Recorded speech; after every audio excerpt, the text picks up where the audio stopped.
저는 현준성이라고 하고요. 요리사를 일하고 있는 사람입니다. 되게 이상했죠, 되게.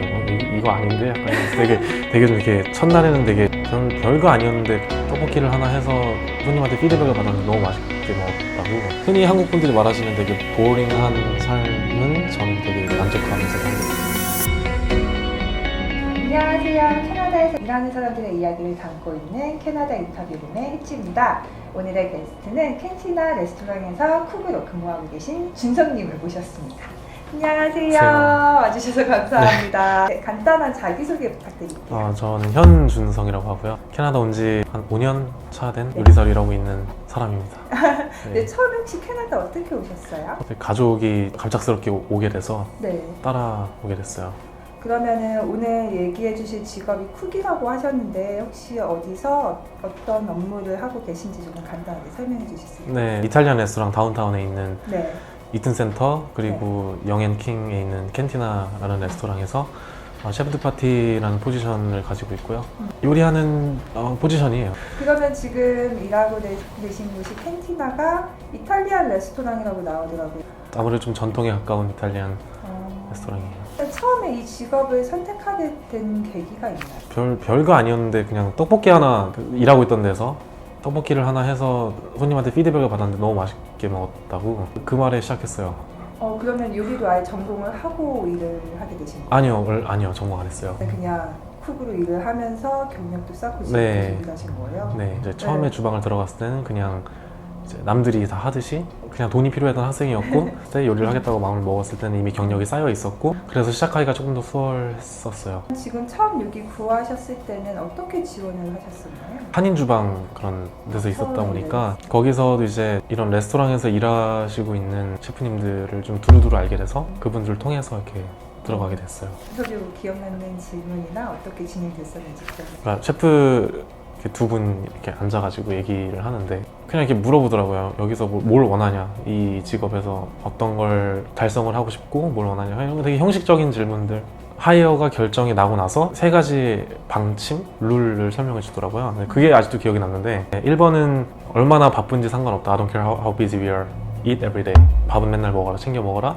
2번째는 cook with love. 사랑으로 요리하는 오글거리긴 하는데 그냥 cook with love. 그리고 3번째는 have fun. 그게 좀 기억에 남아요.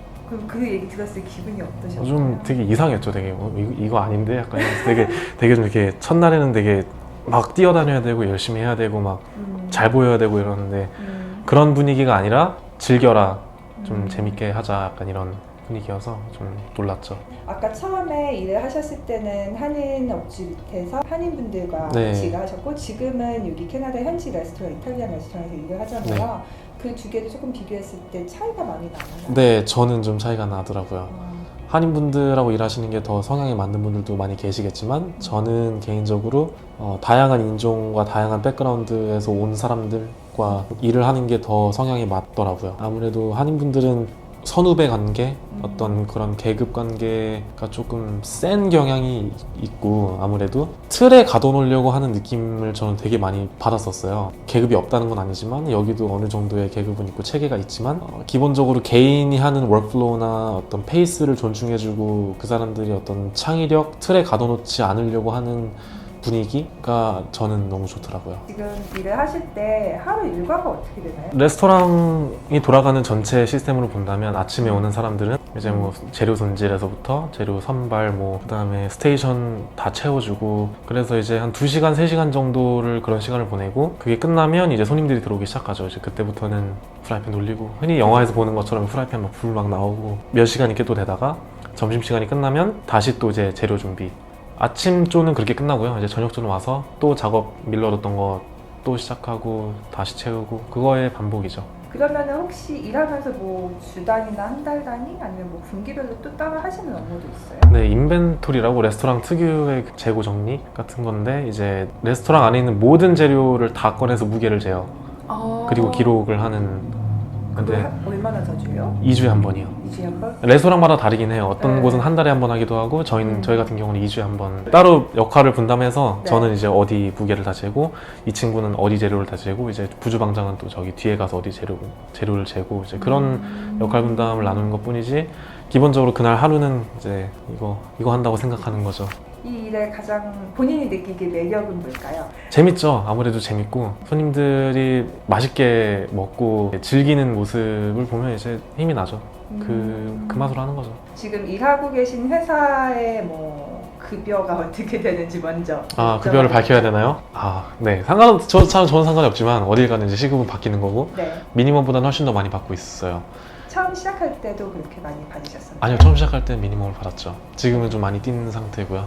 급여 외에 뭐 팁을 나눈다던가 아니면 그 외 베네핏 같은 게 또 따로 있나요? 네, 팁이 나오긴 하는데 네. 그냥 용돈 수준 많이 나오진 않고요. 그러면 이탈리안 레스토랑인데도 팁을 뭐 그 서버들이 받은 거를 주방에 나눠주는 방식으로 진행되나요? 그게 보통 한인 레스토랑의 방식인데 외국 레스토랑 같은 경우는 좀 시스템이 다르더라고요. 근데 그게 너무 복잡해서 한번 물어보긴 했는데 한 2번 듣고서 이해도 안 돼서 그냥 주는 대로 받는 걸로? 주는 대로 받는 걸로. 네, 한 시간당 1불에서 2불 정도로 계산이 된다고 그냥 간단하게만 설명하더라고요. 그러면 그 외에 뭐 메디컬이나 다른 베네핏도 있어요? 저희 같은 매니지먼트 포지션이 아닌 사람들은 그냥 일하다가 다치면 병원비 나오는 정도인 것 같고요. 근데 기본적으로 이제 수셰프, 뭐 헤드셰프 같은 매니지먼트 포지션에 있는 분들은 뭐 마사지라든지 치과라든지 그런 베네핏이 다 나오거든요. 호텔에서 받는 베네핏이랑 비슷한 걸로 저는 알고 있어요. 네, 일하면서 가장 기억에 남는 좋았던 일, 뭐 보람되는 일 그런 게 어떤 게 있을까요? 보람된 일은 사실 매일매일 재밌게 사람들하고 친구같이 일하고 있는 게 사실 보람되는 일인 것 같아요. 특별히 막 이거 너무 좋다라고 생각되는 거는 그냥 딱히 없고 매일매일이 기억이 남아요. 매일매일 기분 좋고 재밌게 일하고 있습니다. 반대로 일하면서 힘들었던 일이 그래도 있지 않을까? 힘든 일이라기보다는 기억에 남는 게 좀 미쳐버려, 그러니까 거의 집에 가서 잠도 못 자는 일이 한 번 있었는데 저희가 키친이 오픈 주방이거든요. 그래서 손님들이 아예 다 보이세요. 특히나 이제 디저트와 샐러드를 나누는 콜드 섹션 같은 경우는 이 정도 거리에서 볼 수 있을 정도로의 손님이 이렇게 앉아 계시는데 바로 앞에 계시는 나이 드신 외국분이 그 육두문자로 너의 샐러드는 못 먹겠다, 맛이 없다, 그런 식으로 이렇게 욕을 섞어서 말을 하셔서 그날 하루 기분 망친, 먹지 마, 이게 여기까지 나왔는데 네. 말하면 잘리니까. 어떤 사람들한테 혹시 추천을 하나요? 이 직업 쿨이라는 일을 하기에? 저희는 시급이 낮아요. 버는 돈도 일하는 양 혹은 일하는 강도에 비해서 돈이 너무 낮거든요. 특히나 처음 시작하시는 분들은. 근데 그 버티고 하는 기간이 사실 너무 길다 보니까 내가 재밌으니까 하는 거다라는 마음가짐이 없으면 사실 맞지 않는 직업인 것 같아요. 제 생각엔. 그래서 그 준비하시는 분들에게 해주실 얘기 따로 있으실까요? 난 이렇게 준비한 인터뷰 꿀팁이라던가? 아니, 사실 요리 쪽이 네. 물론 사람들이 학교를 많이 가시고 하지만 그거는 단순히 여기 캐나다에 있기 위한 어떤 비자, 신분을 만들기 위해서 다니는 용도일 거란 게 가장 아마 클 것 같아요. 저희 헤드셰프도 사실 학교는 갔다 오셨지만 하는 말이 나한테 300불만 주면 학교에서 가르쳐준 거 내가 1시간 안에 다 가르쳐줄게 라는 말씀을 가끔 하시니까 특히나 요즘 주방이 사람이 없다 보니까 학교를 다니지 않아도 그냥 칼질, 재료의 어떤 그냥 이해, 기본적인 정보만 있으면은 일을 구하기는 어렵지 않나. 그러면은 캐나다 생활은 어때요? 캐나다 생활, 저는 제 개인적인 성향하고 잘 맞거든요. 그 음주가무를 즐기는 사람은 아니라서 네. 좀 흔히 한국 분들이 말하시는 되게 보링한 삶은 저는 되게 만족하면서 살고 있어요. 자연도 즐기고. 이제 캐나다에 오려고 준비하시는 분들이 사실 이걸 많이 보실 거예요. 네. 그분들한테 해주고 싶은 얘기가 있으실까요? 나오는 건 전 훨씬 좋은 것 같아요. 왜냐하면 아무래도 한 사회에 있는 것보다 여러 나라를 돌아다니면서 그 나라 사람들의 성향, 문화들도 많이 경험을 하고 견문을 넓힌다 그러나요? 전 너무 좋다고 생각해요. 사실 살면서 필요한 거기도 하고요. 그럼 혹시 어떤 분들이 캐나다 오시면 좋을 거예요? 이런 것도 있어요? 다 오셔서 만족하진 않으시겠지만 그냥 한국 사회에 뭔가 따분함과 좀 지루함을 느끼시거나 회의감을 많이 느끼시는 분들이 오시면 굉장히 즐기면서 직장생활을 하실 수 있지 않을까 싶어요. 감사합니다. 감사합니다. 여기까지 캐나다 캔티나 이탈리아 레스토랑에서 쿡으로 일하고 계신 준성님과 이야기를 나눠봤습니다. 오늘 준비한 인터뷰는 여기까지고요. 다음 인터뷰에서 또 만나요. 안녕. 같이 안녕해주세요. 안녕.